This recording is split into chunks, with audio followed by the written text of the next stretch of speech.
What's up, guys? Tactical Trash Panda again with the Glock 43 segment.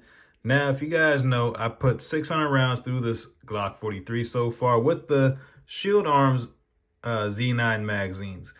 I've had numerous amount of failure to feeds throughout that 600 rounds, and I believe it was due to the magazines. So I reached out to Shield Arms Monday. Today is Wednesday, and they sent me out some new springs for the magazines.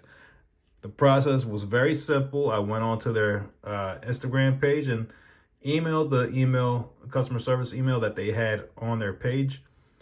And it seems like they may know about this issue with the Z9 mags because the new springs that they sent out has an extra coil added to their length. So I'm hoping that this will fix my issue and these mags will work flawlessly from now on. Because the way it is at the moment, I do not feel comfortable carrying this Glock for self-defense. That being said, if you do have a Shield Arms Z9 mag and you're having issues with it, feel free to email them and hopefully you'll have just as good amount of luck as I did. I'm going to install these and stay tuned for the range report. Thanks for watching. Take care, guys.